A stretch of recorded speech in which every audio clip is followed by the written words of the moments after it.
Hey everybody, my name is Michael McClintock, and today I would like to talk about how to learn the half whole diminished scale. I'm going to use F as my foundation. So the first thing we need to learn is the diminished arpeggio, or what I'm going to refer to mainly as the target tones. So we're going to have F, A flat, B, and D. And we need to get these four tones just completely locked into our mind and onto the guitar. So the first exercise I do is just taking this arpeggio up in minor thirds. So we have F, A flat, B, and D. F, A flat, B, and D. F, A flat, B, and D. And now I'm just going to move this up a minor third. And I'm going to descend. So I've got F, D, B, A flat. F, D, B, A flat. F, D, B, and A flat. I'm going to move up to our next target tone, which is going to be B. Same thing. B, D, F, A flat, B, D, F, A flat, B, D, F, A flat. And last but not least, I'm going to move A flat up to B and descend. Right? So we have B, A flat, F, D, B, A flat, F, D, B, A flat, F, and D. All right, so I'm starting to kind of get those programmed, right? Get those memorized. So the second thing we can do is take this exact concept and do it in diminished fifths or tritones, okay? And this is going to be even more repetitive, right? So for example, we have F and B, B and F, F and B, B and F, F and B, okay? And what's nice about saying that out loud is, at the end of the day, the tritone substitution of F is B, the tritone substitution of B is F. Okay, so I'm going to take that up, move up a minor third to D, target tone, and I'm going to come back in tritones or flat fives, right? So D, A flat to D, D to A flat to D, D to A flat, move it up a minor third, so now we're on B. This is going to be almost identical as the F, right? So B goes to F, F goes to B, B, F, F, B, B, F. And last but not least, A flat, which is going to be almost identical to D, right? A flat to D, D to A flat to D, D to A flat to D. Okay, so bear with me. We've only got one more thing I like to do to really get these embedded, and then we're going to open up the entire scale, okay?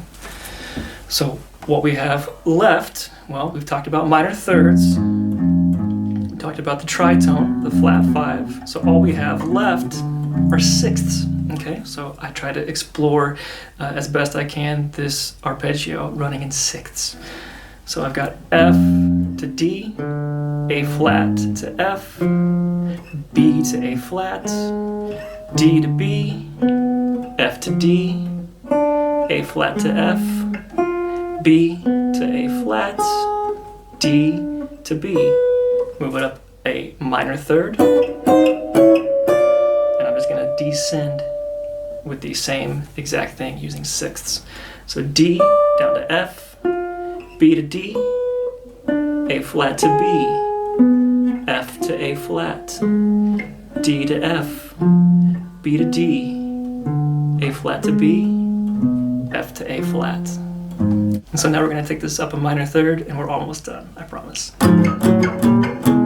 So here we have B and A flat, D and B, F and D, A flat and F, B and A flat, D and B, F and D, A flat and F. Move this up a minor third, and this is the last one. Okay, A flat to B, F to A flat, D to F, B to D, A flat to B, F to A flat, D to F, and B to D. Okay, and so now we've taken that arpeggio, or we've taken all those target tones, and we've thought about them in lots of different ways, right? Minor thirds, tritones, sixths, right? And we want these things to be as embedded in our brain as possible, because all we have to do to open up the scale is play a half step above each of these target tones. It's that easy, right? So what I mean by that is F, half step above, A flat, half step above, B, half step above, D, half step above. Okay, so any of these target tones have a half step living right above them. F, A flat, B, D, F, A flat, B, D, F. Right? So all the exercises we just did, we could pretty much just move them up a half step and do the exact same thing, or we could play all the exercises and then just incorporate the half step up. Right? So another example would be taking this tritone and then just putting a half step above each of those tones, right? B, F, B, F, B, F. A flat, D, A flat, D, A flat, D, F, B, F, B, F, B, D, A flat, D, A flat, D, A flat. Right? And then you can even do the same thing with the sixths if you wanted to. Right? F, D, A flat, F, B, A flat, D, B, F, D, A flat, F, B, A flat, D, B, etc., etc., right? And when you start thinking about this scale like that, you're not going to be locked into patterns. And so there's only one other thing we have to do to really start moving this thing around, right? And so we have a half step above the target tone, and we have a whole step below the target tone. What do I mean by that? Well, here's F, and we have a whole step below. Here's D, a whole step below. Here's B, a whole step below. Here's A flat, and here's a whole step below. I can keep going, right? F, whole step below. D, whole step below. B, whole step below. A flat, whole step below. F, whole step below. D, whole step below. B, whole step below. A flat, whole step below. F, right? So we can take those concepts and apply them to the tritones, to the sixths, all that stuff we've already talked about, and you're going to be using the scale in a much more interesting way, I promise. So this is my approach to learning the scale. You know, the half whole diminished scale is weird, but we can do a lot of really, really cool things with it. So a couple of other things that are crucial are going to be some chord shapes, right? So this is going to be a chord shape on the low E, A, D, and G, and this is an A flat diminished. And guess what? We can take this entire chord and move it up just the way we've been talking about, right? A flat's a target tone, so I can move it up a half step, or I can move it down a whole step, right? So A flat, target tone, up a half step. B, target tone, up a half. D, target tone, up a half. F, target tone, up a half step. Another common one is going to be on the A, D, G, and B strings. And this is a B diminished. Right? And so instead of doing what we just did, let's move it up an octave, right? Let's move B up here. And a side note, this exercise is a phenomenal way to learn the notes on your neck, right? So I encourage that as well. This scale is much more difficult if you don't know the notes on your neck. So anyway, we've got a target tone here, B, and we're going to move it down, right? So half step above, whole step below. A flat, target tone, half step above, whole step below. F, target tone, whole step below, D, target tone, whole step below, to B. And last but not least, the D, G, B, and high E strings, right? So this is going to be an F diminished here. Target tone, oh yeah, half step up, A flat, target tone, half step up, B, target tone, half step up, D, target tone, half step up, F, whole step below, target, whole below, target, whole below, target, whole below, target, whole below, target. And the last thing I want to show you is something that's a classic move that has been around for a very long time, and it's just taking these diminished arpeggios and putting them in a more comfortable position. So the two positions I like to use are going to be here on the D, G, and B first.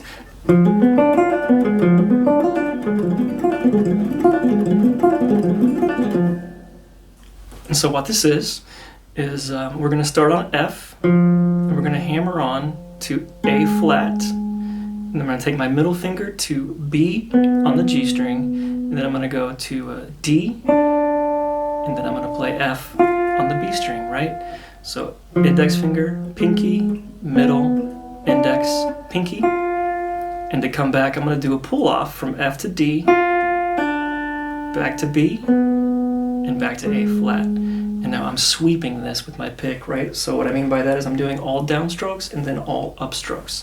So I'm going to do a downstroke and hammer, down, down, and then I'm going to come back with an upstroke and a pull off, up, up. And you put that together.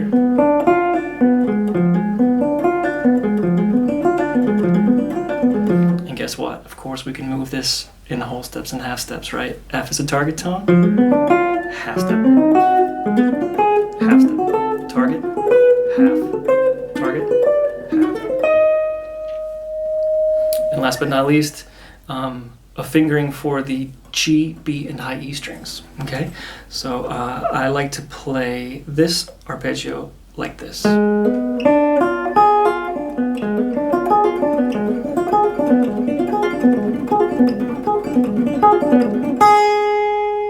Okay, so what I do is I play A flat and B on the G string, so frets 1 and 4. Take my middle finger, play fret 3 on the B, and then go to the high E and play frets 1 and 4 again. Right, so I'm going to hammer, down pick, and then I'm going to pull off with an upstroke, right? Up, up, up, and you can just put that on loop. Down, down, down, up, up. Right, and the same concept goes, right? A flat, target tone, up a half step, target tone B, up a half step, D. And if we want to bring it back, right, we could just think, well, here's target tone F, whole step, D, whole step, B, whole step, and A flat. So once you get all these things working, you're going to be able to move up and down the neck and understand this scale very well, I promise. And I'm going to do a second part of this lesson so we can dive a little deeper and start talking about the different triads that live inside the scale. And I'm going to talk a little bit about how Pat Metheny uses the scale, or a little bit about how Herbie Hancock might use this scale, because they very, very rarely would just play the scale up and back. No. They're going to dissect it, and they're going to find out what lives inside, and they're going to do all these cool stuff with it. And I'm going to show you what's up with that in this next lesson coming up. So any questions or any different points of view are absolutely welcome. So leave a comment in the comments, please, because I'm very open. You know, I am not a master of this scale. I'm learning it as we speak, and I just am really enjoying it. And so I wanted to kind of show you my approach to getting it under my fingers and in my brain, right? So just grab those target tones, half step above, whole step below, and just work with that. And I promise after a week or two, you're going to start seeing your guitar in a whole different way, and the scale in a whole different way. If this lesson's been helpful to you in any way, give me a like, subscribe to my channel. And like I said, if there's a different approach that you like, leave a comment below, because I'm really interested in talking about this with everybody out there in YouTube land. So again, I'm Michael McClintock, and I hope you all enjoyed this one. Thanks a lot.